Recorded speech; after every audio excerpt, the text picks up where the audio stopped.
శ్రీ మహాగణాధిపతియే నమః. శ్రీ గురుభ్యో నమః.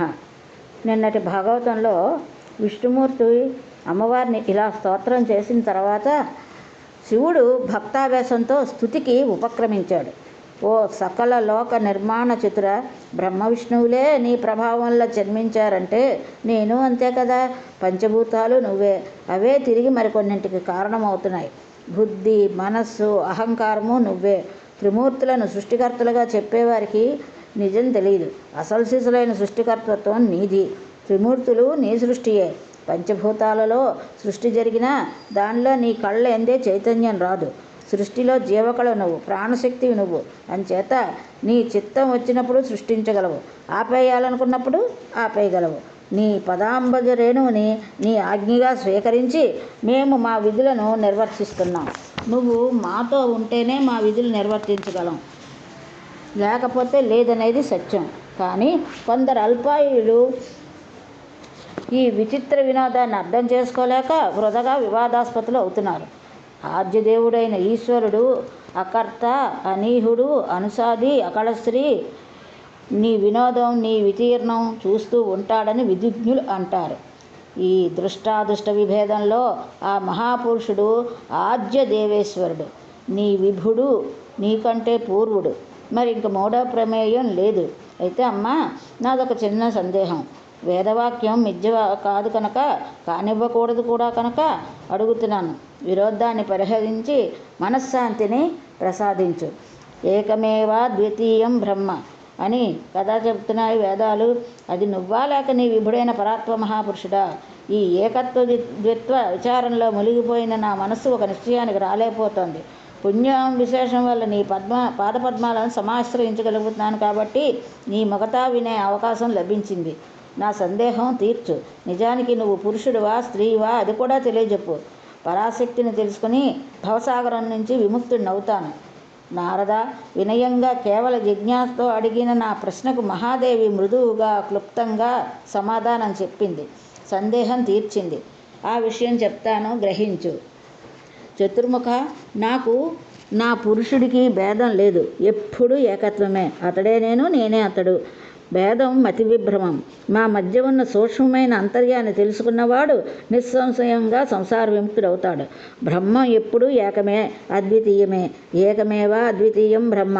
సందేహం లేదు. కానీ సృజన సమయంలో ద్వైతభావాన్ని పొందుతుంది. ఒకటే దీపం ఉపాధి యోగం వల్ల రెండు అయినట్టు,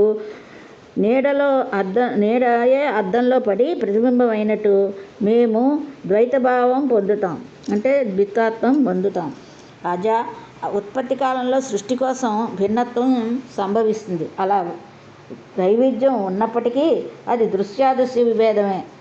ఉపసంహార సమయంలో నేను స్త్రీని కాదు, పురుషుని కాదు, క్లీబాన్ని కాదు. సర్గస్థితిలోనే ఈ విభేదం. అది కూడా బుద్ధి కల్పితం. మరొక రహస్యం చెప్తాను, విను. ఈ సృష్టిలో నేని కానిది అనేది ఏమీ లేదు. బుద్ధి, శ్రీ, ధృతి, కీర్తి, స్మృతి, శ్రద్ధ, మేధ, దయ, లజ్జ, ఆకలి, కోరిక, ఓర్పు, కాంతి, శాంతి, దప్పిక, నిద్ర, మెలకువ, జర, యవ్వనం, విద్య, అవిద్య, స్పృహ, వాంఛ, శక్తి, అశక్తి, వస, మజ్జ, చర్మం, వృష్టి, వాక్కు, అనృతం, ఋతం, పరమార్జమాపంసయతులు, వివిధ నాడీ మండలాలు అన్నీ నేనే. నేను కానిది ఏదైనా ఉందా? ఆలోచించి చెప్పు. సర్వమేవాహం. ఈ నిశ్చయం తెలుసుకో. అందుకే ఈ సృష్టిలో నాది వితత స్వరూపం. దేవతల్లో కూడా రకరకాల పేర్లతో నేనే ఉంటాను. శక్తి రూపంలో ఉంటాను, పరాక్ర రూపంలో చూపిస్తాను. గౌరీ, బ్రాహ్మి, రౌద్రి, వారాహి, వైష్ణవి, శివ, వారుణి, కౌబేరి, నారసింహి, వాసవి, అన్ని రూపాలు, అన్ని నామాలు నావే. అందరిలోనూ నేనే ఉండి అందరినీ నిమిత్తమాత్రం చేసి ఆయా కార్యక్రమాలు నేనే నిర్వర్తిస్తూ ఉంటాను. నీళ్లలో ఉండే చల్లదనం, అగ్నిలో ఉండే వెచ్చదనం, సూర్యుడిలోని ఉండే తేజస్సు, చంద్రుడిలో ఉండే మంచు నేనే. అవసరాన్ని బట్టి ఏది కావాలంటే అది అవుతాను. నేను లేనిది ఏదీ సృజించదు. శంకరుడైనా సరే నేను వదిలేస్తే రాక్షసుల్ని సంహరించలేడు, దుర్బలుడైపోతాడు. లోకంలో దుర్బలుడికి పర్యాయపదం ఏమిటి? శక్తిహీనుడనే కదా. రుద్రహీనుడు విష్ణుహీనుడు అని ఎవరైనా అంటారా? శక్తిహీనుడనే అంటారు. నువ్వైనా శక్తియుక్తుడై ఉండడం వల్ల జగత్ సృష్టి చేయగలుగుతున్నావు. విష్ణువు అంతే, ఇంద్రాది దిక్పాలకులు అంతే, పంచభూతాలు సూర్యచంద్రులు కూడా అంతే. ఈ భూమి సమస్తాన్ని మోస్తోంది అంటే శక్తియే కారణం. నేనే లేనినాడు అశక్తురాలు అవుతుంది. చిన్న పరమాణువును కూడా మొయ్యలేదు. ఆదిశేషుడు అష్టదిగ్గజాలు అంతే. నేను తలుచుకుంటే సృష్టిలో ఉన్న నీరంతా తాగేయగలను, సూర్యుడిని దాచేయగలను, వాయువును స్తంభింపజేయగలను. కమలజ, నా తత్వం విచిత్రంగా ఉంటుంది. ప్రాగభావ ప్రధ్వంసాభావాది స్థితులకు అతీతం. మృత్పిండ కపాలాదుల్లో ఘటాభావంలాగా జగదభావం ఉంది కానీ శక్తిభావం లేదు, ఉండదు. ఇక్కడ అంతా జలమయం, పృథివీ లేదు. సృష్టి ఎలా చెయ్యను అని కదా అడిగావు. స్థూలాకారంలో పృథివీ లేదు అంటే పరమాణువులుగా ఉందని తెలుసుకో. పృథివ్యభావం పరమాణ స్వభావం కాదు, శాశ్వతం, క్షణికం, శూన్యం, నిత్యం, అనిత్యం, సకృతకం, అహంకారం అనే 7 విభేదాలు ఉన్నాయి. విరించి నీకు మహాతత్వాన్ని ఇస్తున్నాను, స్వీకరించు. దాని నుంచి అహంకారం ఉద్భవిస్తుంది. అహంకారం నుంచి యథాపూర్వకంగా భూత సృష్టి కావించు. పద్మసంభవ, నీకు ఇంకొక శక్తిని ఇస్తున్నాను, స్వీకరించు. ఇదిగో చూడు, అందాల రాశి, శ్వేతాంబరధారిణి, చారుహాసిని, దివ్యభూషణ భూషిత. ఆమె పేరు మహాసరస్వతి, రజోగుణవతి. నీకు క్రీడార్థంగా నిత్య సహచారిణిగా ఉంటుంది. ఈమె నా విభూతి. ఎప్పుడూ అవమానించకు సుమా. నీకు పూజ్యతమ, నీకు ఏకైక ప్రియ. ఈమెతో కలిసి సత్యలోకానికి వెళ్ళు. బీజం నుంచి చతుర్విధ సృష్టిని కావించు. కర్మలతో కలిసి జీవుల గుర్తులు కాలగర్భంలో ఉంటాయి. వాటిని అనుసరించి యథాపూర్వకంగా సృష్టిని ఉత్పాదించు. కాల కర్మ స్వభావాదుల కారణంగా చరాచర జగత్తు యథాపూర్వకంగా ఉంటుంది.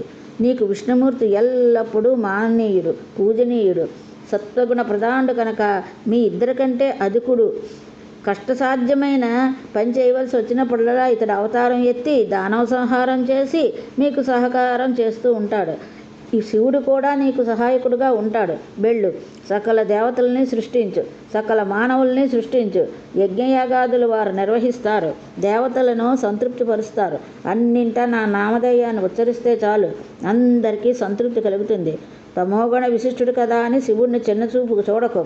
అతడు మాననీయుడు, యజ్ఞాల్లో ప్రత్యేకించి పూజనీయుడు. దేవతలకు రాక్షస భయం పెంచి పెరిగినప్పుడు నా శక్తులు వారాహి, వైష్ణవి, నారసింహి మొదలైన రూపాల్లో ఆవిర్భవించి రాక్షస సంహారం చేస్తాయి. మంత్రాల్లోకెల్లా ఉత్తమమైన మంత్రం నవాక్షర మంత్రం. దాన్ని జపిస్తూ నిరంతరము మనస్సులో ధ్యానిస్తూ నీ పనులను నువ్వు నిర్వర్తించు. నిర్విఘ్నంగా జరుగుతాయి, సకల వాంఛలు తీరుతాయి. నారద, నాకు ఇలా ఉపదేశించి ఈ జగన్మాత విష్ణుమూర్తితో సంభాషించింది. అతడికి మహాలక్ష్మిని బహూకరించింది. నిత్యానుపానిగా వక్షస్థలం మీద ధరించి గౌరవించమంది. ఇది నా శక్తి, క్రీడార్థకంగా నీకు ఇస్తున్నాను, ఎప్పుడూ అవమానించకు అని హెచ్చరించింది. ఇది లక్ష్మీనారాయణ యోగం అని చెప్పింది. మీ ముగ్గురు సద్గుణ సంభవులు, అందరికీ మాన్యులు, పూజ్యులు అవుతారు. మీలో మీరు కలహించుకోకుండా అవిరోధంగా వర్తించండి. 3 విభేదాలు కల్పిస్తారు, వాళ్లే నరకానికి పోతారు. శివుడే విష్ణువు, విష్ణువే శివుడు. అలాగే విరించి భేదం ఉంది అన్నవాడికి నరకమే గతి. అంటే మీ ముగ్గురిలో భేదం ఉంది అని అన్నవాడికి నరకంలో పడతారు. త్రిమూర్తులు ముగ్గురు ఒకటే అని అమ్మవారు చెప్తున్నది. విష్ణు మరొక గుణభేదం ఉంది, విను. నీకు అతి ముఖ్యమైన సత్వగుణం ఉంది. పరమాత్మ విచింతనకు అనుకూలిస్తుంది. రజోస్తమో గుణాలు నీలో అస్సలు ఉండకపోవు, అప్రధానంగా ఉంటాయి. లక్ష్మీదేవితో విహారాలు చేసేటప్పుడు రజోగుణం ప్రధానం అవుతుంది. వాగ్బీజము, కామబీజము, మాయాబీజం అంటే ఐం హ్రీం శ్రీం అయిన ఒక దివ్యమంత్రాన్ని నీకు ఉపదేశిస్తున్నాను. దీన్ని జపిస్తూ సుఖంగా జీవించు. నీకు మృత్యుభయం లేదు. నీ మీద కాలం ఏ ప్రభావమూ చూపించదు. ముసలితనం అంటే రాదని అర్థం అన్నమాట. నా విహారాన్ని ముగించి ఈ విశ్వాన్ని ఉపసంహరించేటప్పుడు మాత్రం మీ త్రిమూర్తులు ముగ్గురు కూడా నాలో లీనమైపోతారు. నీకు ఉపదేశించిన మంత్రం ఉద్గీత సంయుక్తం, శుభప్రదం, మోక్షప్రదం, అనుక్షణం జపించు. వెళ్ళు, వైకుంఠం నిర్మించుకుని నివసించు. సనాతనునైన నన్ను ధ్యానిస్తూ స్వేచ్ఛగా విహరించని విష్ణుమూర్తికి చెప్పింది. నారద, త్రిగుణాత్మకమైన ప్రకృతి ఆ మహాదేవి విష్ణుమూర్తితో ఇలా సంభాషించి శివుడి వైపుకు తిరిగింది. అమృతోపమానంగా మాట్లాడింది. హర, ఇదిగో గౌరి, మనోహర మహాకాళి, ఈమెను స్వీకరించు. కైలాస శిఖరం నివాసంగా చేసుకుని హాయిగా విహరించు. నీకు తమోగుణం ప్రధానంగా ఉంటుంది, సత్వ రజోగుణాలు అప్రధానంగా ఉంటాయి. రాక్షస వినాశనం చేసేటప్పుడు తమోగుణ రజోగుణాలు ప్రధానుడు అవుతావు. నన్ను ధ్యానిస్తూ యోగనిష్టలో కూర్చున్నప్పుడు సత్వగుణ ప్రధానుడు అవుతావు. మొత్తం మీద మీ ముగ్గురికి 3 గుణాలు, సృష్టి స్థితి లయాలకు అవే కారణాలు. ఈ 3 గుణాలు అతీతమైనది ఏది ఈ సృష్టిలో లేదు. కనిపించే ప్రతి వస్తువులోనూ ఈ గుణత్రయం అంటే రజ తమ సత్వ రజ తమో గుణాలు ఈ 3 కూడా ఉండి తీరుతాయి. నిర్గుణమైన వస్తువు సృష్టిలో కనపడదు, భూతకాలంలో లేదు, భవిష్యత్ కాలంలో ఉండదు. కంటికి కనపడేది ఏది నిర్గుణం కాదు. పరమాత్మ ఒక్కడే నిర్గుణుడు. అతడు కంటికి కనపడ్డు. శంకర, నేను మాత్రం సమయానుకూలంగా సగుణను నిర్గుణను అవుతూ ఉంటాను. ఎల్లవేళలా అహంకారం మాత్రం నేనే, ఎన్నడూ కార్యం మాత్రం కాను. కారణ రూపంలో సగుణను, పురుష సన్నిధిలో నిర్గుణను.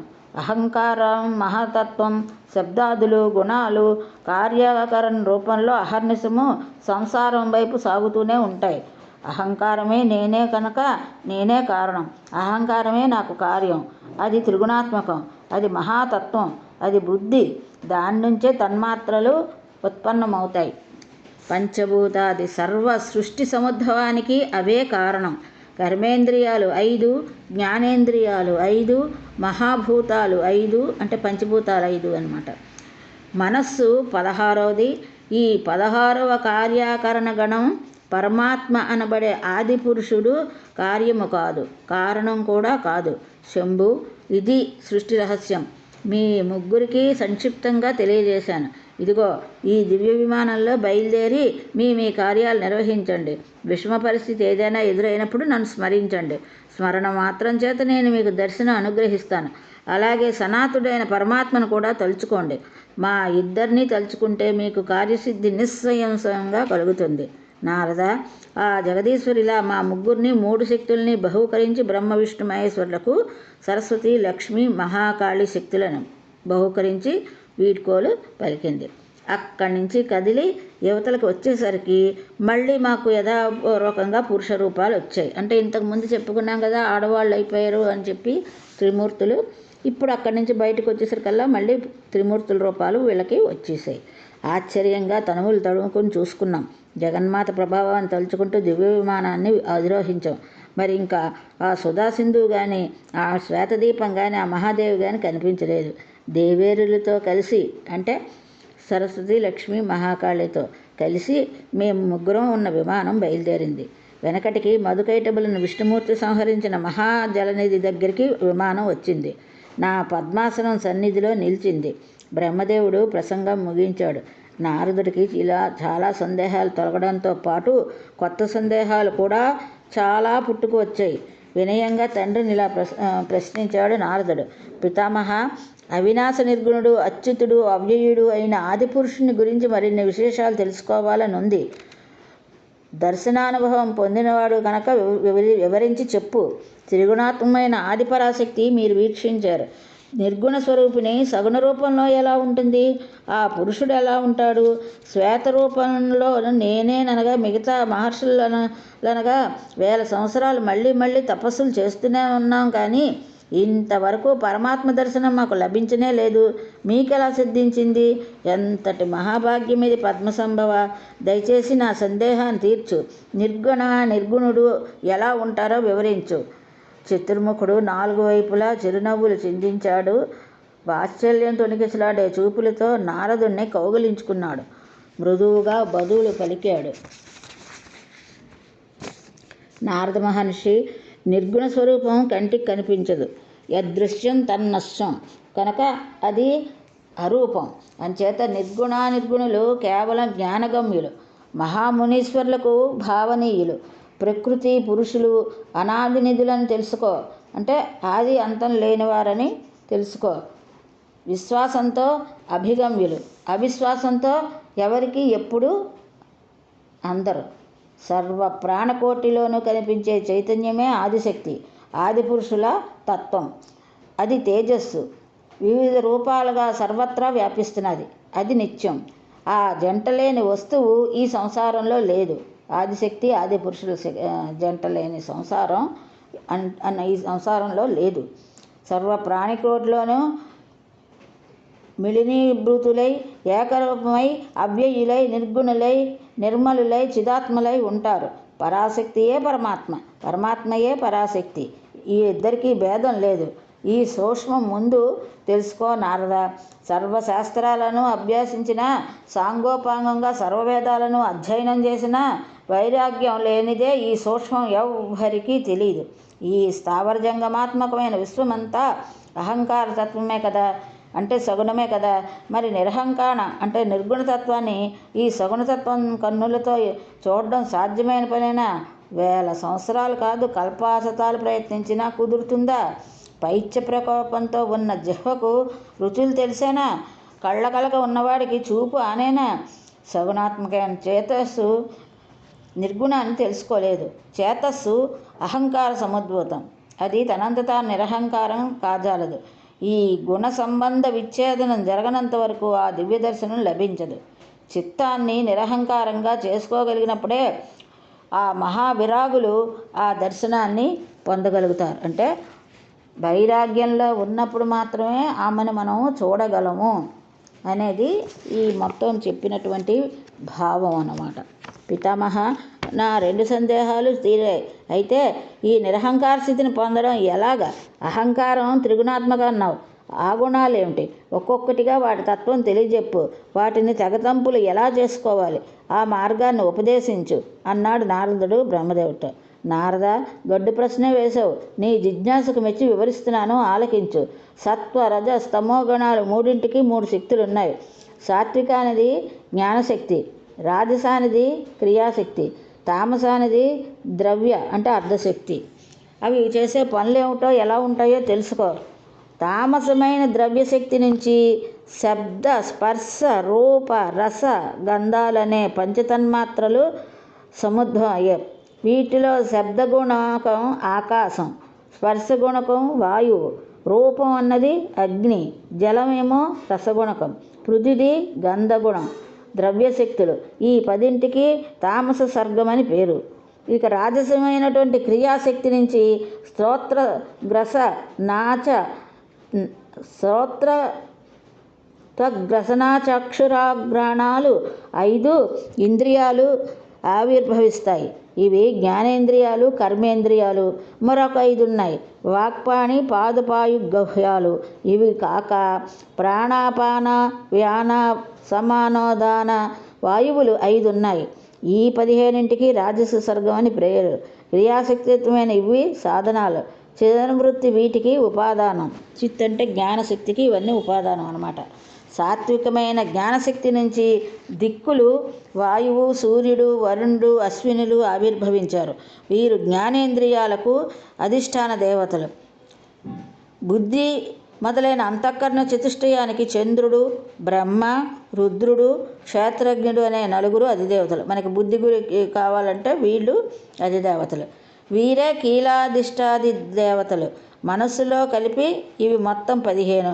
ఇవంతా సాత్విక సర్గం. పరమాత్మకు స్థూల సూక్ష్మ భేదాలు 2 ఉన్నాయి.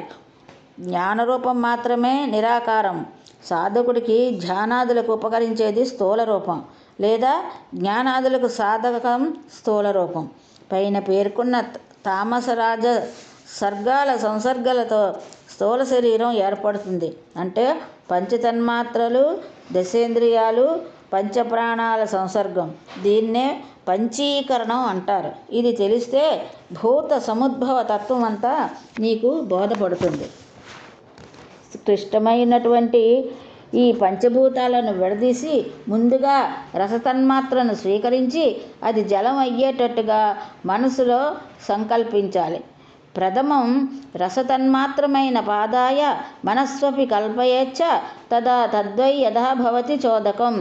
అంటే అందులో విడివిడిగా మిగతా భూతాల అంశాలు కలిపి మనస్సుకు చైతన్యాన్ని అమరిస్తే నేను అవుతాను. స్థూల శరీరం భూత తన్మాత్రల యోగం వల్ల ఇలా బ్రహ్మాండం ఏర్పడింది. ఇందులో విశేషాధారం అభిమానం ఉండడం చేత ఆదినారాయణుడు భగవానుడయ్యాడు. భూతాంశాలు అన్నీ ఇలా కలిసి ఘనీభవించి వాటి వాటి గుణాలతో దేనికది వృద్ధిగా పొందుతున్నాయి. బిడ్డ, ఇంకా విశేషాలు చెప్తాను విను. ఆకాశం కేవలం శబ్దగుణకం. వాయువుకి శబ్దస్పర్శలు రెండూ ఉన్నాయి. అగ్నికి శబ్దస్పర్శ రూపాలు కూడా ఉన్నాయి. జలానికి శబ్ద స్పర్శ రూప రసాలు కూడా ఉన్నాయి. పృథివీకి ఇవి 4 కాక గంధంతో కలిపి 5 గుణాలు ఉన్నాయి. స్థూల రూపంగా బ్రహ్మాండోత్పత్తి వీటి అంశాల కలయికతో అలా జరుగుతుంది. అంశభేదాల కారణంగా 84 లక్షల జీవజాతులు ఏర్పడ్డాయి. దీనిని మొత్తం కలిపి స్వర్గము అంటారు. నారద, నీ ప్రశ్నల్లో చాలా మటుకు సమాధానాలు చెప్పాను. సందేహాలు చాలా వరకు తీరే ఉండాలి. ఇంకా గుణాల రూప సంస్థలను వివరిస్తున్నాను, తెలుసుకో. సత్వం అనేది ప్రీత్యాత్మకం. సుఖాల నుంచి ప్రీతి జనిస్తుంది. దీనిని సాత్విక ప్రీతి అంటారు. రుజుత్వం, సత్యం, శౌచం, శ్రద్ధ, క్షమ, ధృతి, దయ, లజ్జ, శాంతి, సంతోషం వీటి వల్ల సత్వప్రతీతి జరుగుతుంది. అది నిశ్చలంగా ఉంటుంది. ధర్మం పట్ల ప్రీతిని కలిగిస్తూ మంచి పట్ల శ్రద్ధను పెంపొందిస్తూ అశ్రద్ధను నిత్యము నివారిస్తూ ఉండడం సాత్విక శ్రద్ధ లక్షణం. దీని రంగు తెలుపు. తత్వాన్ని తెలుసుకున్న మునులు శ్రద్ధను కూడా 3 రకాలుగా విభజించారు. రాజసిక శ్రద్ధ రక్తవర్ణంలో ఎరుపు రంగులో ఉంటుంది. ఇది అద్భుతావహం, అప్రీతికరం. అప్రీతి అనేది దుఃఖయోగం వల్ల జనిస్తుంది. ద్వేషం, ద్రోహం, మాత్సర్యం, స్తంభం, ఉత్కంఠ, నిద్ర ఇత్యాదుల వల్ల రాజస ప్రతీతి జరుగుతుంది. మానము, మదము, గర్వము ఇవన్నీ దాని లక్షణాలు. ఇంకా 3వది తామసిక శ్రద్ధ ఎలా ఉంటుందంటే దాని రంగు నలుపు. మోహాన్ని విషాదాన్ని కలిగిస్తుంది. అలసత్వం, అజ్ఞానం, నిద్ర, దైన్యం, భయం, వివాదశీల్యం, కార్పణ్యం, కుటిలత్వం, దోషం, వైషమ్యం, అతినాస్తికం, పరిదోషాన దర్శనం వీటి వల్ల తామస ప్రీతి జరుగుతుంది. పరులకు తాపాన్ని కలిగించడమే దీని ప్రధాన లక్షణం. ఈ 3 సత్వాన్ని ప్రకాశింపజేసి రజోగుణాన్ని నియంత్రించి తమోగుణాన్ని సంహరించుకోవాలి. ఇది శుభం కోరుకునేవారు ఎప్పుడూ కూడా తప్పకుండా చెయ్యాలి. అంటే సత్వగుణంతో ఉండి రజోగుణాన్ని నియంత్రించి తమోగుణాన్ని నాశనం చేసుకోవాలని ఈ మొత్తం ఉపాఖ్యానం ద్వారా మనకి బ్రహ్మదేవుడు నారదుడికి ఉపదేశిస్తున్నాడు. ఇంతటితో ఈరోజు దేవీ భాగవతం స్వస్తి.